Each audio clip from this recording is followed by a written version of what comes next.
তো গাইস, চাল দিয়ে ভাত বানিয়ে তো আমরা সকলে খাই, কিন্তু আমরা কি জানি 1 কেজি চালে ঠিক কতটা দানা থাকে?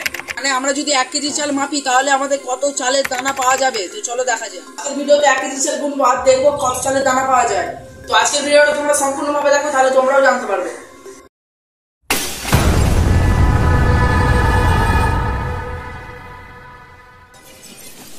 তো গাইস, এটা করার জন্য আমি 1 কেজি চাল নিয়ে নিয়েছি। এরপর এটাকে ওজন করে দেখব।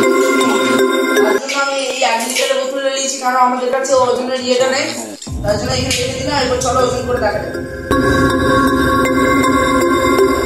তোমরা দেখতে পাচ্ছ এটা 1 কেজি বরাবর পুরো 1 কেজি হয়েছে। চলো এরপরে এই চালটা গুনবো, কিন্তু এই চালটা তো একসঙ্গে গোনা সম্ভব নয়, এটা তো অনেক চাল। কিন্তু আমি একটা উপায় বার করেছি, 100 গ্রাম চাল মানে প্রথমে গুনবো, তারপর ক্যালকুলেট করে দেখবো কত চাল বেড়েছে।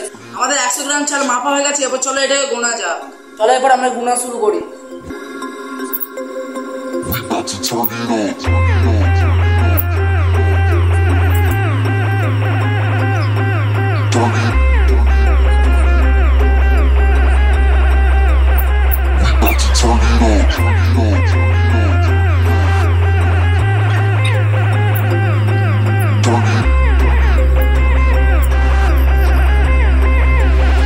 আমাদের ফাইনালি কোমর ব্যথা হয়ে গেছে, এতটাই গুনতে পেরেছি। এবার চলো আবার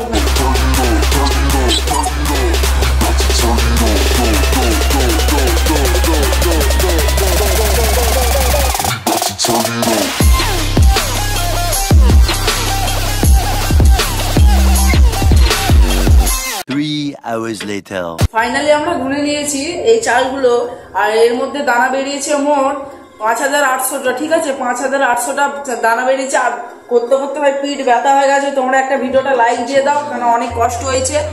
5800টা মানে গুনে পেয়েছি। ঠিক আছে, এবার 5000 এবার গুণ করে দেখবো। 5800 আর 10 দিয়ে গুণ করে দেখবো, তার মানে 58000 হচ্ছে। ঠিক আছে, তার মানে 1 কেজি চালে মোট 58000 চাল থাকে। ভাঙা টুকরো সব গুনতে অনেক কষ্ট হয়েছে। প্লিজ একটা ছোট হাত তালিয়ে লাইক করে দাও। আর নেক্সট ভিডিও কি বানাবো সবাই বলো, কমেন্ট করে বলো। তো আজকের পর্যন্ত এই পর্যন্তই ছিল ভিডিওটা। সবাই সাবস্ক্রাইব করে নাও। তো বাই বাই।